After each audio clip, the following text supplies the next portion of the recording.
food poisoning, cardiopulmonary resuscitation, bleeding, choking, broken bones, gunshot, fire incidents, severe weather. These are some of the domestic and public emergencies that plagues human society, either domestically or in public places. Experts are of the opinion that first and immediate assistance given to any person in these conditions in order to save his or her life will go a long way at preserving or promoting recovery until medical services arrive. Recent happenings reveal that many people are lost to either confusion or ignorance during emergencies, hence series of mismanagement of crises resulting to death when emergencies arise. So, how should first aid be applied in the case of emergency? Nigeria Today will be seeking answers to these and more as we discuss first aid responders. I am your carrier, Clinton. Welcome.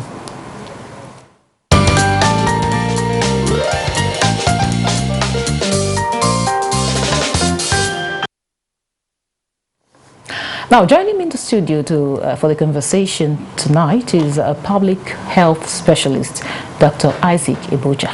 You're welcome to Nigeria Today. Thank you very much. My pleasure. So I will just go straight into the issue. Now we see emergencies such as people, collapsing, people slumping, and just like the one we had recently, like the one we had at the National Assembly yesterday. And of course, one was able to, be revived. The other one couldn't really, make it, like the one of the journalists that we had that lost his life. Now, what could likely be the reason for some of these incidents? Well, there are many reasons why somebody could collapse or slump and or faint. Usually, there's a heart problem, and sometimes it is due to negligence too. Negligence in the sense that you have somebody who has a health problem that she or he knows about, but is not doing something in response to his or her condition. For example, if you are diabetic and you are supposed to be on medication, but you're not taking your drugs. If you have blood pressure problems, either too high or too low, and you are on medication, or you are supposed to be on medication, but you're not taking your drugs, that could be a problem. If you are pregnant, and you have higher demand of nutrients in your body, a lot of pregnant women are anemic. If the weather is very hot, and you are supposed to take a lot of fluids, especially water, but you're not drinking, that could be a problem for you. If you have irregular heartbeat that has been diagnosed, and you've been told that your heart has problem, that is the heart itself, has some problem, but you've not been taking care of it, or you've not been visiting your doctor regularly, or you generally don't eat. Some people don't eat in the morning, but they have long hours during the day. Some people have very stressful works to do, and therefore they need some energy. They need to eat, they need to drink. Generally, everybody needs, an adult needs to drink about 2 to 3 liters of fluids per day. I say fluids generally because it could be water plus juice. I'm not advocating water plus alcohol, because actually beer, for example, could cause dehydration instead of hydration. Really? Yes. So, now, any of these combinations or these conditions or a combination thereof could be a reason why somebody could faint, or somebody could slump, Or it could even be fear. Somebody could experience fright, and as a result of that, faint, especially if the person has some underlying medical problems, and usually they do. Usually they do. Or they didn't sleep well the night before, or they're diabetic, or something. There's always an underlying reason why somebody would faint or slump.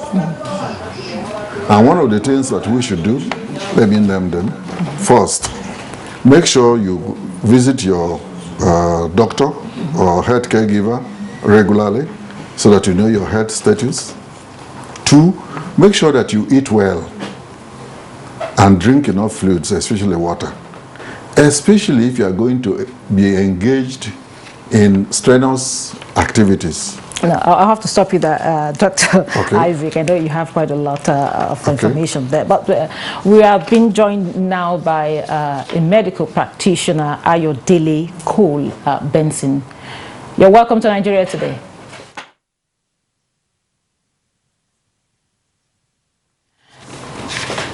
Dr. Ayodele Cole Benson, you're welcome to Nigeria Today. Thank you so much, madam. Now, we're talking about emergencies, you know, like similar the one we had yesterday, you know, at the National Assembly, where we had one of the ministerial nominees, you know, collapse during the screening. And of course, we had some other ones in the past where people suddenly slump. So now, what could be some of the reasons, in your opinion? We've had the opinion of Dr. Isaac Eboja here. So what could be the reason, some of the reasons of these kinds of incidents? Well, thank you for having me. Sometimes, especially people who are involved in high pressure jobs, you know, such incident like what happened yesterday can happen out of stress, out of exhaustion, you know, it can happen. And I was actually discussing that event with someone this evening, and I was also saying that it could be out of stage fright, so to speak. I mean, because this is somebody facing you know, the senators of the Federal Republic of Nigeria in that environment where he was being grilled with questions and all of that. You know, he could momentarily lose it. But having said that, somebody may also have underlying medical conditions that could predispose to such an event, you know, happening to that individual. So if this individual had a previous cardiovascular disease, you know, or had, you know, cases of somebody that may have had blood sugar problems, that individual could also end up passing out just either because, one, the blood sugar at that point may have risen, or the blood sugar, based on whatever medication he has taken, may have dropped drastically. Somebody, you know, taking, you know, some kind of medications, and facing that type of stressful situation can pass out. And like I said, exhaustion is one of it. You generally need to understand the underlying background of this individual before we can ascertain what may have been responsible for what happened yesterday, because it's not the same for every person.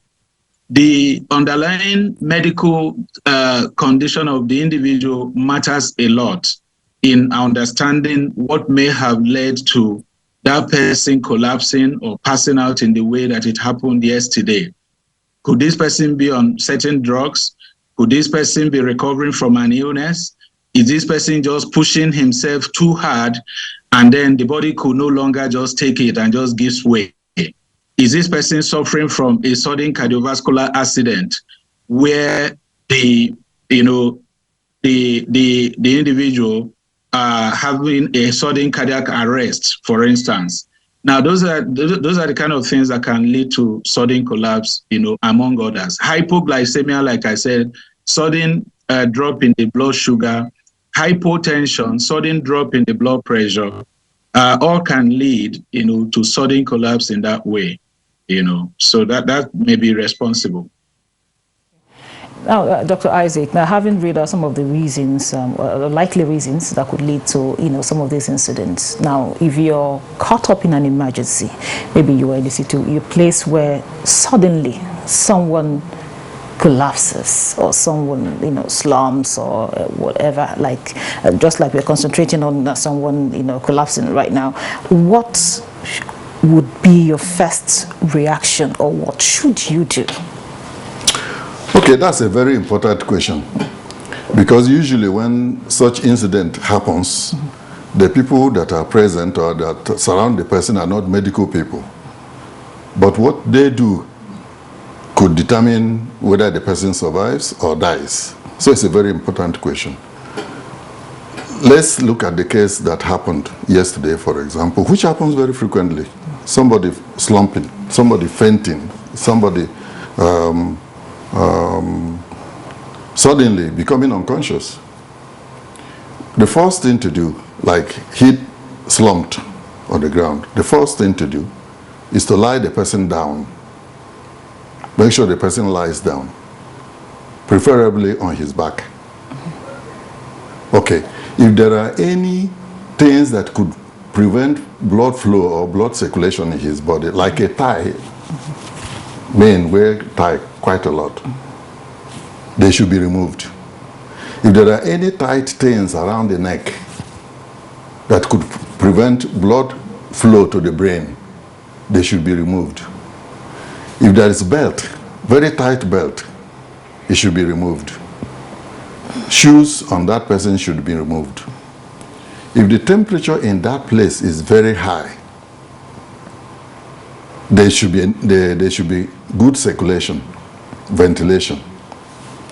People should not crowd too many around the person, because instead of helping, that could actually hurt the person. Okay. Now, if you lie the person down, preferably on his back, it is important for him to be able to breathe. If, for any reason, this person is unconscious. Just like that? Mm-hmm. Yeah, if this person is unconscious, you have to raise his chin a little bit so that he can take some air in. Okay. And the person should continue to lie down, and if possible, raise the person's legs up a little bit so that blood can flow back to his head. Now, let me explain again. One of the things, and the real thing that happens and why somebody faints, is because the blood supply to the brain has decreased drastically. So why does that cause the person to faint? Because blood carries oxygen. And it is the oxygen that keeps us alive, that keeps the brain alive. So if blood supply to the brain is drastically decreased, it means that the oxygen also that is in the blood has decreased. And therefore the brain is starved of its food, of its means of survival. And therefore there's a need for the blood to flow back to the brain as quickly as possible.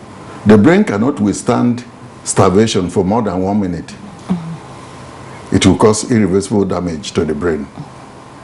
Okay, then next, if there is water around, like they were calling for water in the National Assembly, and the person is not unconscious, the person is awake, they could give the person water. What does that do?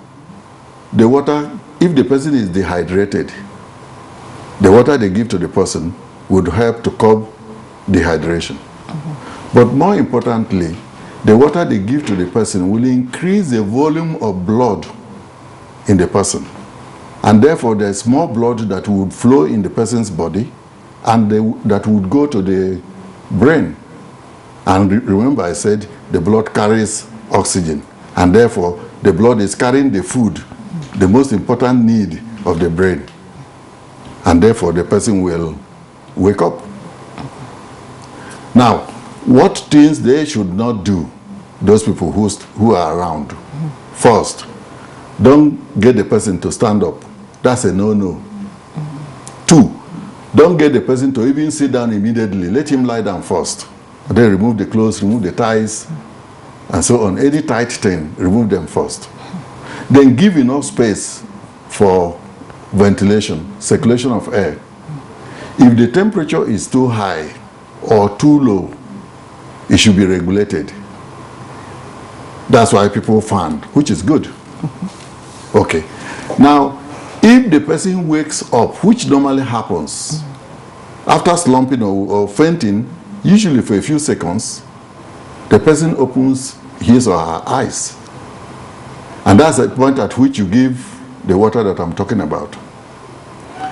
If the person is strong enough to be able to sit, maybe he's talking and he's looking very well, and you flash at him, he can see, he can sit down. But certainly with support from somebody's support, so that he doesn't fall. And usually, when somebody falls from a height, like this person yesterday, he was standing. The likelihood is that the person hits his head on the floor, or the ground, or on some object that is near there. In the case of yesterday, from what I see, he slided, and the people who were there were very good. They rushed immediately. They didn't allow him to hit his head, which was very good. If the person, however, hits his or her head, that could be a different medical problem. Okay, we'll hear what happens if the person hits his or her head on the ground, but then right now we'll take a short break right now and feel the pulse of Nigerians on the topic of discourse put together by Dennis Temple. Don't go away.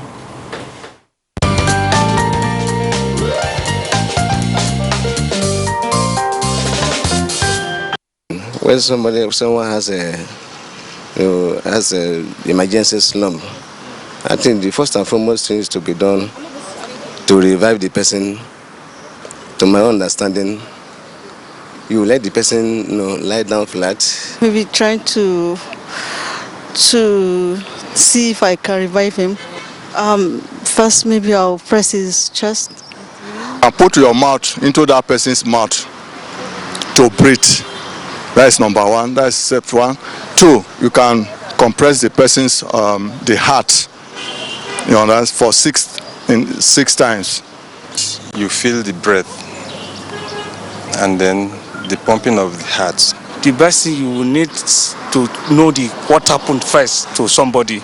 Then from there you know how to manage. If somebody just slumped, if it is nearby like pharmacy close or hospital, you can just rush the person because those ones they can manage it. Or I think that is what I have to say.